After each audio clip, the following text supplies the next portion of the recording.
पांच सात organs body के बहुत सारा काम करते हैं सिर्फ एक छोटी सी चीज को हजम करने के लिए। मैं तो थोड़ा सा 5-7 बार खाता हूँ। ये डायबिटिक होने का फॉर्मूला होता है, बार बार थोड़ा थोड़ा खाते रहिए। जिस चीज से भी शराब बन सकती है वो हमारी बॉडी के लिए चीज अच्छी नहीं है। सिर्फ एक सेब को छोड़ के, सेब का सिरका बन जाता है क्योंकि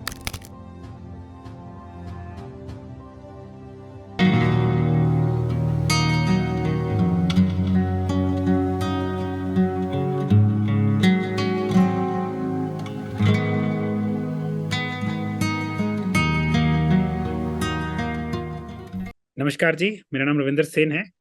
ये आज सेमिनार है कि एक गलत डाइट का एग्जाम्पल क्या है और सही डाइट क्या है। बहुत बार लोग मेरे पास आते हैं और बताते हैं कि हम तो बहुत अच्छी डाइट खा रहे हैं, फिर भी मेरा तबीयत खराब हो रही है, मैं ठीक नहीं हो रहा, मेरा वेट नहीं कम हो रहा। एक नॉर्मल बहुत हेल्दी लोग क्या कहते हैं, मुझे बड़ी बार लोग बताते हैं मैं तो 2 बार खाता हूँ, मेरी खाने में 3 फुलके होते हैं, वो भी बिल्कुल पापड़ जैसे। तो मुझे बताएंगे कि 3 फुलकों का मतलब कुछ भी नहीं है, और वो 1.5 खाता हूँ दोपहर 1.5 रात को। और फिर जब उनके टेस्ट देखेंगे, जब उनके सिम्टम्स देखेंगे, सारे हैरान हो जाएंगे। और बड़े सारे लोग आजकल ये भी आते हैं, वो कहते हैं मैं तो सुबह फ्रूट खाता हूँ 12 बजे के बाद अपने बॉडी वेट के हिसाब से, और उसके बाद एक बार खाना खाता हूँ, 26 किलो वजन गिर गया, मगर लिवर के टेस्ट बहुत बुरे हैं, सेहत ठीक नहीं हुई, बिल्कुल पंजाबी का वर्ड है लिसाजा हो गया। That means atrophy. एट्रोफी का मतलब होता है कि मसल मास गिर गया, स्किन ऊपर से ढिलक गई है। तो ये एक साइड इफेक्ट है। जो लोग सोचते हैं कि वो बहुत अच्छा खा रहे हैं, मगर एक्चुअल में उनका फूड क्या होता है, न्यूट्रिशियस कम होता है, प्रोटीन कम होता है, और लिवर डैमेज हो रहा होता है। बड़े लोग आए मेरे पास जो फ्रूट वाली डाइट पे थे, उनके SGOT-PT लिवर के टेस्ट है ना, जिसको लिपिड प्रोफाइल बोलते हैं, वो ठीक ही नहीं हो रही। बोलने को पतले हो गए, सब कुछ ओके लग रहा है, मगर कहते हैं रविंदर जी लिवर के टेस्ट कभी ठीक ही नहीं हुए। मैंने कहा क्योंकि हम जो डाइट खा रहे हैं, जो आप वो डाइट खा रहे थे जिसमें हाई फ्रूट था, वो आपके लिवर को इतना खराब करता रहा कि आपका एक्चुअल में लिवर का टेस्ट ठीक होने की जगह पे और खराब होता गया। तो जो हेल्दी डाइट है उसका मिसकंसेप्शन बहुत है। जो रॉन्ग डाइट के एग्जांपल्स हैं, सुबह उठे, सबसे अच्छा रॉन्ग डाइट का एग्जांपल है चाय के साथ 2 बिस्किट या रस, फिर नाश्ते में 2 पराठे दही के साथ, दोपहर को दाल के साथ 2 रोटी, शाम को चाय, उसके साथ एक आधा बिस्किट या नमकीन, रात को फिर 2 रोटी दाल पनीर या किसी सब्जी के साथ दही के साथ। ये आम लैंग्वेज में बड़ी अच्छी डाइट है, सोचते हैं बड़ा ओके डाइट है। ये बहुत गलत डाइट है। इसका कारण ये है, वो दोनों चाय वो भी इंसुलिन बनाते हैं, जो 3 बार खाना खाया वो भी इंसुलिन बनाता है। तो एक्चुअल में आपने 5 बार अपनी बॉडी के इंजन को पूरा काम करवाया। ये तो वो एग्जाम्पल है। मैं एक बात बताता हूँ, चाहे आप एक बादाम खाएं, चाहे आप पूरी एक खाना खाएं, आपकी बॉडी को काम करना पड़ेगा पूरे शुरू से लेके एंड तक। ये 6 घंटे की डाइजेशन है। सबसे पहले जॉ, जिसको हम जबाड़ा बोलते हैं पंजाबी में, वो काम करता है, फिर स्लाइवा ग्लैंड, फिर स्टमक, फिर पैनक्रियाज और गॉल ब्लैडर और लिवर, उसके बाद छोटी आंत्र और बड़ी आंत्र। सो 5-7 ऑर्गन्स बॉडी के बहुत सारा काम करते हैं सिर्फ एक छोटी सी चीज को वो हजम करने के लिए। तो लोग सोचते हैं मैं तो थोड़ा सा खाया था, मैं तो थोड़ा सा 5-7 बार खाता हूँ। ये डायबिटिक होने का फॉर्मूला होता है, बार बार थोड़ा थोड़ा खाते रहिए। जितनी बार आप खाओगे आपकी बॉडी में ब्लड शुगर थोड़ी सी ऊपर जाएगी। उस ब्लड शुगर को नीचे लाने के लिए बॉडी को इंसुलिन बनाना पड़ेगा। इंसुलिन बनते ही बॉडी में जो रिपेयर वाले हॉर्मोन्स हैं, हमारे बॉडी में कुछ ऐसे हॉर्मोन्स हैं जो रिपेयर करवाते हैं, जो रीबिल्डिंग करवाते हैं, वो इंसुलिन की प्रेजेंस में मर जाते हैं। लॉजिक समझिए, आपने बिना भूखे खाना खाया, आपकी ब्लड शुगर ऊपर गई, उस ब्लड शुगर को डाउन करने के लिए बॉडी ने क्या बनाया, इंसुलिन। उस इंसुलिन ने क्या किया, अच्छे हॉर्मोन्स को 6 घंटे के लिए इनवैलिड कर दिया, वो बनेंगे ही नहीं। दैट मीन्स अगले 6 घंटे बॉडी कोई रिपेयर नहीं करेगी, बॉडी की एज बढ़ेगी, कम नहीं होगी, उसमें कोई बीमारियों को लड़ने की शक्ति नहीं आएगी। धीरे धीरे बॉडी उस 6 घंटे में डाउन जा रही है। तो आमतौर पे जो लोग 5 बार खाते हैं, वो कभी अपनी बॉडी को 6 घंटे से प्लस फास्टिंग देते ही नहीं है। अब रात को सोचते हैं वो उन्होंने 10 बजे खाया और सुबह 7 बजे खाया, काफी लंबा गैप है। रात को मेटाबॉलिज्म इतना स्लो होता है, रात वाली मील सुबह तक हजम ही नहीं होती। तो जो ये 5 बार या 4 बार खा रहे हैं, उनकी बॉडी में बहुत इंपॉर्टेंट एक हार्मोन है, ह्यूमन ग्रोथ हार्मोन HGH, वो बनता ही नहीं है। लिवर बनाता है और पिट्यूटरी और डिफरेंट ग्लैंड्स के थ्रू बनता है। तो जब हम खाना खाते हैं, स्पेशली गलत खाना खाते हैं, हमारी ब्लड शुगर बहुत ऊपर चली जाती है। उस ब्लड शुगर को डाउन करने के लिए हार्मोन बनता है इंसुलिन, पैनक्रिया बनाती है हमारे लेफ्ट साइड पे।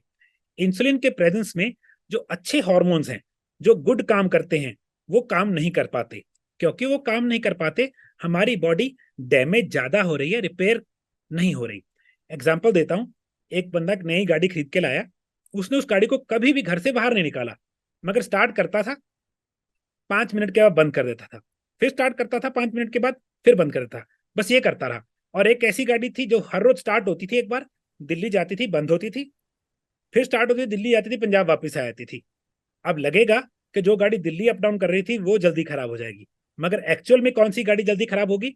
जो बंदा हर 5-5, 10-10 मिनट के बाद थोड़ी देर के लिए स्टार्ट कर देता था, बंद कर लेता था। उसने गाड़ी चलाई नहीं, मगर इंटरनली अपनी गाड़ी गाड़ी उसने खराब कर ली। सो ऐसे ही हमारे दो हिस्से हैं, हमारी बॉडी के दो तरीके के पार्ट्स हैं, इंटरनल ऑर्गन्स और एक्सटर्नल ऑर्गन्स। तो एक्सटर्नल है मसल्स, जिससे हम बॉडी को चलाते हैं। इंटरनल वो मसल्स हैं या बॉडी के ऑर्गन्स वो हैं जो इसको चलाने में हेल्प करते हैं, जो खाने को डाइजेस्ट करते हैं, डिफरेंट फंक्शंस करते हैं। अब उल्टा हो गया है, लोग बाहरी बॉडी को यूज नहीं करते, अंदरली बॉडी को, इंटरनल ऑर्गन्स को शट डाउन नहीं करते। उससे क्या होता है, हमारी बॉडी एज कर जाती है इंटरनली। तो हमारे बर्थ सर्टिफिकेट तो एज लिखेगी हमें कि आप 35-40 साल के हैं, मगर एक्चुअल में आपकी बॉडी की एज इंटरनली 70+ हो जाती है। तभी हमें ऐसी बीमारियां लग जाती हैं जो हमारी बॉडी के एज के हिसाब से ओके नहीं है। Too much using of the body, है ना, इसको एक्चुअल में टू मच भी नहीं बोलेंगे, एब्यूजिंग द बॉडी हो गया, कि उसको मिस यूज किया गया। वो हमारे को बहुत ज्यादा तंग करता है, इन द रिस्पेक्ट के हमारी बॉडी में रिपेयर नहीं हो रही। क्योंकि रिपेयर नहीं हो रही, बॉडी की उम्र बढ़ रही है, बढ़ती उम्र में बॉडी की इम्यूनिटी डाउन हो गई, अब बीमारी जल्दी लग जाती है और उस बीमारी के अंदर घर हो जाता है। कई बार होता है, साल में 1-2 बार लोग बीमार होते हैं, वो बीमार होने के बाद क्विकली रिकवर करते, दोबारा बीमार नहीं होते। मगर आजकल लोग इतने बुरे हो गए हैं इनसाइड से, इंटरनल हेल्थ इतनी बुरी हो गई है कि वो जल्दी जल्दी बीमार होने लग गए, कि उनको महीने में एक बार बीमार, फिर अगले महीने बीमार, फिर अगले महीने बीमार। ये बहुत बड़ी, एक्चुअल में बड़ी प्रॉब्लम है। इसका मतलब है इंटरनली सेहत की जो इम्यून सिस्टम है, जो डाइजेशन है, वो इतना बुरा हो गया है कि उनकी सेहत बाहरी फैक्टर्स से लड़ने के लिए नहीं सक्षम रही, जिसके बोलेंगे एबिलिटी ही नहीं। तो जितना ज्यादा आप बाहरी बॉडी को यूज करोगे, सैर, एक्सरसाइज, बाइसिकलिंग, कोई भी तरह की, आपकी बॉडी उतनी हेल्दी होती है। और जितना आप इंटरनल ऑर्गन्स को शट डाउन रखोगे, आप उतने ज्यादा जल्दी हेल्दी हो जाते हैं। बड़ा सिंपल सा लॉजिक है। ये तो वो बात है कि इंजन कभी बंद ही नहीं किया, गाड़ी कभी चलाई नहीं। तो अगर आपने अपनी इंटरनल बॉडी एक कार के इंजन की तरह, कार का इंजन कभी ऑफ ही नहीं किया, मगर कार चलाई नहीं, जिस दिन आप चलाने की कोशिश करोगे इंजन हो जाएगा, जिसको हम बोलते हैं कि इंजन सीज हो गया। क्यों? एक्चुअल में वो इंजन चलता रहा, उसकी वीर एंड टीयर हुई, दिखी नहीं। है उल्टा, अगर आप आउटसाइड बॉडी मसल्स, सैर, एक्सरसाइज करते हैं, आपकी एज बढ़ती है। और इंटरनल ऑर्गन्स को अगर फास्टिंग करवाते हैं, उनको शट डाउन करने का मौका देते हैं, तो आपकी एज बढ़ती है। तो जितने भी हेल्थ एक्सपर्ट्स जो ट्रेडिशनल वेज में, नेचुरल वेज में हेल्थ को हेल्थ की तरह से देखते हैं, जिनका पर्पस दवाई, सर्जरी नहीं है, वो ऑलवेज बोलेंगे कि खाना ज्यादा बाहर नहीं खाना चाहिए, पहली चीज तो। दूसरी चीज, खाना ऐसा खाना चाहिए जो डाइजेशन पे इजी हो। और तीसरी चीज कहेंगे वो, फास्टिंग करनी चाहिए। बहुत कम लोग बोलते हैं फास्टिंग के लिए, मगर जो जानते हैं वो हमेशा बोलेंगे। और फिर फोर्थ फैक्टर है, अगर आप सैर और एक्सरसाइज करते हैं, अमेजिंग रिजल्ट्स आते हैं, क्योंकि आप दोनों तरीके की एज बढ़ा रहे हैं, इंटरनली भी, एक्सटर्नली भी। तो जितनी आप बॉडी यूज करेंगे, आपकी बॉडी की एज उतनी लंबी हो जाती है। तो इसके लिए तभी मैं बोलता हूँ कि डाइट, इंटरनल ऑर्गन्स को शट डाउन करना बहुत जरूरी है। अब बहुत लोग हैं, रात को 12 बजे भी खा लेंगे और सुबह 6 बजे चाय भी पी लेंगे, बिल्कुल गलत है। उनकी बॉडी को रिपेयर, फास्टिंग का टाइम ही नहीं मिला। तभी कोशिश ये होनी चाहिए कि 7-8 बजे के बाद खाना ना खाया जाए, और सुबह 10-11 बजे तक या 12 बजे तक कोशिश की जाए ना खाया जाए। मैं, मेरी डाइट इस तरीके की है, मैंने सब कुछ कह के देखा हुआ, मैंने 12-12 बार भी खाया एक दिन में, मैंने 3-3 दिन में कुछ भी नहीं खाया। अब यूजुअली मैं 1 मील अ डे पे रहता हूँ, मेरी कोशिश होती है। मैं वेट गेनिंग के भी एक्सपेरिमेंट करता हूँ, मैं वेट लॉस भी जानता हूँ, तो मैं दोनों चीजें करता हूँ, खुद पे एक्सपेरिमेंट करता हूँ। फिर जब चीजों को पास कर लेता हूँ, तब मैं उसे ऐसे प्रोग्राम देता हूँ। तो डाइट में ये बहुत जरूरी है। रॉन्ग डाइट का आइडिया, लोग बहुत सोचते हैं कि वो अच्छी डाइट खा रहे हैं, कि मैं बाहर का कुछ नहीं खाता, मैं मैगी नूडल्स नहीं खाता, मैं कोल्ड ड्रिंक नहीं पीता, कोक वगैरह, मगर फिर भी मेरी सेहत खराब क्यों है। उसका पहला रीजन है, आप अगर आटा खा रहे हैं, किसी भी तरह का गेहूं खा रहे हैं, आपकी डाइट जितनी मर्जी अच्छी कर लीजिए, आप इंटरनली हेल्दी नहीं हो सकते। 40-50 साल पहले जितनी जितना गेहूं था वो जीएमओ, जेनेटिकली मॉडिफाइड हो चुका है। अगर आप इसके बारे में जानते हैं, एक बुक है the wheat belly, WHEAT, the wheat belly, by doctor William Davis. उसने पूरा इसका रिकॉर्ड बताया है कि वीट, गेहूं कैसे खराब की गई, उसमें क्या गड़बड़ है जो आपको इंटरनली खराब कर देती है। तो मेरे पास ऐसे भी लोग हैं जो बोलते हैं, रविंदर मैं तो एक ही बार खाता हूं जैसे तुम बोलते हो, मगर उसमें मैं रोटी खाता हूं, कोई फायदा नहीं ऐसी फास्टिंग का। चाहे एक एक घंटे की ईटिंग विंडो है और 23 घंटे कुछ नहीं खाते, मगर जब आपने वीट खा ली, अगले 3 दिन 3 दिन आपकी बॉडी आपकी बॉडी की कोशिश कर रही है। तो याद रखिएगा आप क्या कर रहे हैं। आपने अकेली फास्टिंग नहीं करनी, आपने हेल्दी डाइट के साथ फास्टिंग करनी है। और फास्टिंग का एक और रूल है, एकदम से फास्टिंग में नहीं जाना, वो स्टारवेशन होगा। स्टारवेशन होता है जहां मुझे भूख लगी है, बहुत बुरी तरह भूख लगी है, और मैं खाना नहीं खा रहा, वो गलत फास्टिंग है। हमने कैसी फास्टिंग करनी है, एक तरीका है। ज्यादातर लोग जब मेरे पास आते हैं वो 5 मील्स पे होते हैं। हम 5 से उनको 4, फिर 3, 3 से 2, 2 से 1.5, 1.5 से 1, फिर 1 मील अडी रखते हैं उनको काफी दिन। फिर उनकी बॉडी यूज टू हो जाती है, एक पॉइंट पे आ जाते हैं जहां वो 48 घंटे प्लस, 36 आवर्स प्लस की फास्टिंग करने के एबल हो जाते हैं, सक्षम हो जाते हैं। उसके लिए काफी तैयारी करनी पड़ती है, बॉडी में न्यूट्रिशन देखनी पड़ती है। हम डिफरेंट प्रोडक्ट्स यूज करते हैं जो हेल्प करते हैं लोगों को कि वो फास्टिंग करने के कायम हो जाएं, काबिल हो जाएं। तो बड़े लोग ऐसी फास्टिंग करते हैं कि वो फ्रूट खा लेते हैं, दिन में 3 बार फ्रूट खा रहे हैं। उसको मुझे पता है, मैंने भी ट्राई किया हुआ है बहुत देर पहले, 6-7 साल पहले। उसको फ्रूट फास्टिंग बोलते हैं। फ्रूट फास्टिंग का कोई फायदा नहीं है, क्योंकि फास्टिंग का मेन पर्पस है आपकी लिवर को सांस देना, और फ्रूट आपके लिवर को सांस नहीं देते। अगर फ्रूट खा रहे हैं बार बार, दिन में 3-4 बार कई लोग फ्रूट खाते हैं और कुछ भी नहीं खाते, ये फास्टिंग नहीं है। फ्रूट्स में एक शुगर है, उसका नाम है फ्रक्टोस, जो लिवर को तंग करती है, वो गट शील्डिंग बैक्टीरिया को मार देती है, हमारे गट को बचाने वाला बैक्टीरिया, और वो इंसुलिन रेजिस्टेंस, जो सबसे बड़ी बीमारी है, वो प्रोड्यूस कर देती है ऑन द विया, मतलब सीधा नहीं, घूम के। तो फ्रूट, मैं अपनी डाइट में बिल्कुल फ्रूट नहीं खाता। हाँ, अगर मुझे ब्लैकबेरी, ब्लूबेरी या शहतूत, जिसको इंडिया में मालबेरी भी बोला जाता है, वो मैं खा लेता हूँ, वो भी डाइट के साथ, ऐसे नहीं कहीं भी।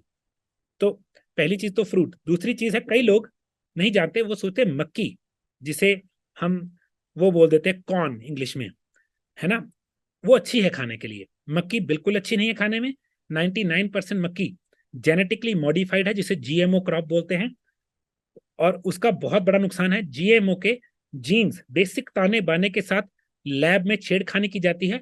और जितने भी लोग कैंसर के बारे में बात करते हैं, वो कैंसर प्रोड्यूस करने के लिए मक्की को रिस्पॉन्सिबल बोलते हैं, क्योंकि मक्की में बहुत सारा जीएमओ है। और इसलिए मक्की को हम कोशिश करते हैं मक्की ना खाई जाए। मैंने मक्की बहुत रोकी, मुझे मक्की के परांठे, पंजाबी हूं मैं तो, मक्की की रोटी बहुत पसंद थी मुझे, मगर मुझे 7-8 साल हो गए, मैंने मक्की का एक भी जिसको असि पंजाबी ग्राही कहने हैं, एक भी बुर्की नहीं खाई। तो कोशिश है कि हमने अच्छी डाइट खानी है। इसका मतलब ये नहीं है कि हमने जीना छोड़ देना है, मगर खाने के लिए नहीं जीने हम ऐसे जिएंगे कि माड़ा थोड़ा बहुत खाना है, जीने के लिए जरूरी है, मगर खाने के लिए जीना नहीं है। बड़े लोगों को ऐसा लगता है अगर उनको खाने को लिए मजा नहीं है तो जिंदगी में कोई मजा नहीं है, उनकी लाइफ बहुत छोटी होती है। हमने लाइफ अच्छी जीनी है, खुशहाली से जीनी है। मिठाइयां भी खा सकते हैं, हम खुद बना लेंगे, मगर हमारी ये कोशिश होनी चाहिए कि हमें ऐसा कुछ नहीं करना जो हमारी एज को और हमारी हेल्दी एज को कम करे। मैं जानता हूं, मेरे खुद का दोस्त का ब्रदर था, मेरे हिसाब से उस वक्त मैं 32 साल का था, वो 42 42 साल का होगा। वो ब्रेन हेमरेज की वजह से मर गया। हमें बड़ी हैरानी हुई, बहुत हंसता खेलता, 6 फीट 3 इंचेस उसकी हाइट थी, मशहूर था बड़ा अपने एरिया में। तो जब पता लगा डाइट के बारे में, मुझे अपनी डाइट समझ आई। फिर मैंने सोचा कि उसके कारण क्या था।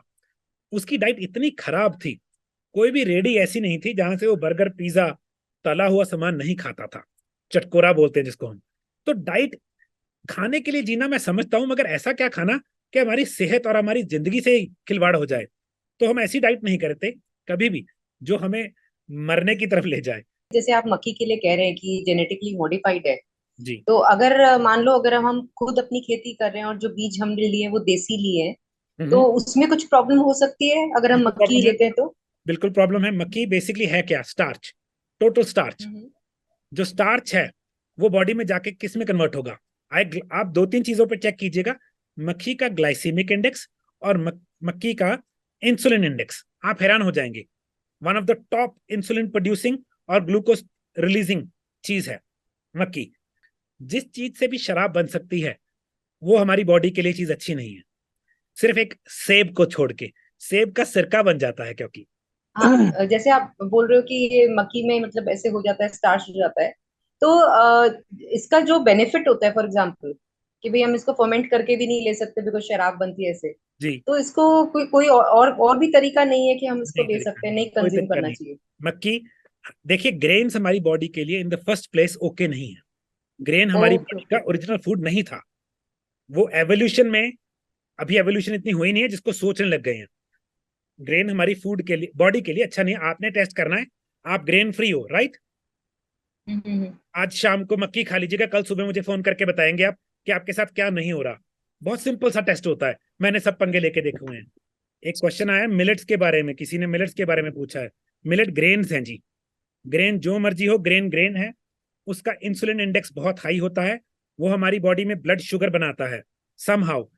जिसको मिलेट्स, वो बोल देते हैं ओट्स, ये थोड़े से स्लो ग्लूकोज छोड़ते हैं। तो एकदम से इंसुलिन ऊपर नहीं जाती, मगर इंसुलिन ऐसे ऐसे ऊपर जा रही है। बात वही है, बस बिकॉज ये स्लो रिलीजिंग है तो ये बाकी अनाजों से बेटर माने जाते हैं, जैसे ब्लैक राइस, ओट्स, मिलेट्स। इनको अच्छा माना जाता है क्योंकि ये लोग सोचते हैं कि इसके इंसुलिन इंडेक्स हाई नहीं है, सॉरी ग्लाइसीमिक इंडेक्स। मगर आप इंसुलिन इंडेक्स चेक कीजिएगा, इनका इंसुलिन इंडेक्स काफी हाई होता है। ठीक है। तो मैं मिलेट्स मैंने आज तक नहीं खाए, सॉरी खाए होंगे बहुत देर पहले, 7-8 साल पहले मिलेट की कुकीज खाई है मैंने, है ना। बड़ी महंगी चीज थी, मगर उसका बॉडी को कोई फायदा नहीं है। आयुर्वेद में हमेशा जिसको भी जुकाम बुखार, जुकाम और नजला होता था उसको हमेशा दूध बंद करवाते थे, क्योंकि ये हाँ ठीक। बैक्टीरिया सर्वाइव करता है हम्म। लैक्टोज के ऊपर। पहली चीज, कोई भी डेयरी प्रोडक्ट नहीं लेना। दूसरी मैं चीज बोल। है इंसुलिन। इंसुलिन हम्म। जो हमारा म्यूकस है ना, ये इंसुलिन के ऊपर हम्म। सर्वाइव करता है। तो हम्म। अब इसका सोल्यूशन क्या है? हम्म। ड्रॉपर में ना बहुत हाईली कंसेंट्रेटेड, मतलब थोड़े से पानी में बहुत सारा नमक मिक्स कर लेना है, उसको ड्रॉपर में डाल ठीक। लेना है। सिर नीचे ठीक। करके नीचे करके 2 ड्रॉप इधर 2 ड्रॉप इधर अंदर कर लेने हैं। बहुत लड़ेगा, सारा साफ हो ओके। जाएगा। ये हर रोज करना है। ओके। दिन ओके। में 1-2 बार गर्म थोड़ा सा गुनगुना हॉट वाटर, उसमें पानी मिक्स करके उसके गगल्स करने हैं। और ओके। बार बार नहीं खाना। ये सिंपल सा इसका ओके। तरीका है। बेसिकली हमारी डाइट कैसी होनी चाहिए? हमारी डाइट में चीनी और कार्बोहाइड्रेट्स नहीं होने चाहिए। अब कार्बोहाइड्रेट्स किस चीज में है? किसी भी अनाज में कार्बोहाइड्रेट्स हैं, चाहे वो मिलेट्स हैं, चाहे वो किनोआ है, उसमें सब में कार्बोहाइड्रेट्स तो है ही है। अब किसी में कार्बोहाइड्रेट स्लो रिलीजिंग है, किसी में बहुत तेज रिलीजिंग है।